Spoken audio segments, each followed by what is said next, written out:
السلام علیکم ناظرین، امید ہے آپ لوگ خیریت سے ہوں گے۔ صالح اولاد کی طلب کے لیے دعا۔ ایک آدمی ہے، اس کی اولاد نہیں ہو رہی، کافی سال ہو گئے ہیں شادی کو، بوڑھا ہو گیا ہے، لیکن یقین کے ساتھ اگر وہ بندہ بڑھاپے میں بھی یہ دعا کر لے، اللہ تعالیٰ اس کو اس حالت میں بھی اولاد عطا فرما سکتے ہیں۔ اللہ تعالیٰ پر یقین کامل ہونا چاہیے۔ ناظرین، میری جو ویڈیو ہوتی ہیں بہت مختصر شارٹ ہوتی ہیں، 3 منٹ کی ہوتی ہیں، آپ اس کو لازمی دیکھا کریں، بہت فائدہ مند ہوگی۔ ناظرین، اللہ تعالیٰ کے پیغمبر حضرت زکریہ علیہ السلام کے ہاں کوئی اولاد نہ تھی۔ بڑھاپے کی عمر میں حضرت زکریہ علیہ السلام نے جب حضرت مریم علیہ السلام کے پاس بے موسم پھل دیکھے تو دل میں خیال پیدا ہوا کہ میں بھی اللہ تعالیٰ سے اولاد کی دعا کروں۔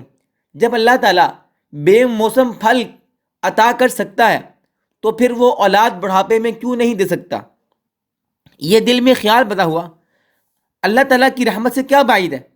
چنانچہ اسی وقت حضرت زکریہ علیہ السلام نے اپنے پروردگار سے یوں دعا کی، ربی ہب لی من لدنک ذریۃ طیبہ انک سمیع الدعاء۔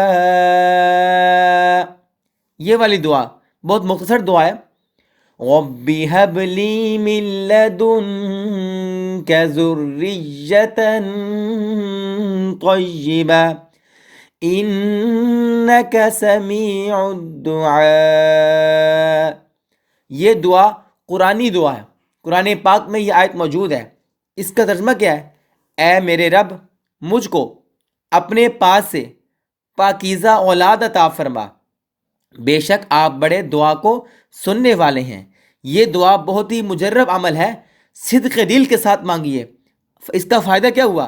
جب زکریہ علیہ السلام نے اللہ تعالیٰ سے یہ دعا مانگی اس طرح کر کے کہ اے رب، مجھ کو اپنے پاس سے پاکیزہ نیک اولاد عطا فرما، آپ تو بڑی دعا کو سننے والے ہیں، اللہ تعالیٰ نے حضرت زکریہ علیہ السلام کی اس دعا کو قبول فرما کر ایک نیک بیٹا عطا فرمایا، اور پھر خود ہی اس کا نام حضرت یحییٰ علیہ السلام رکھا۔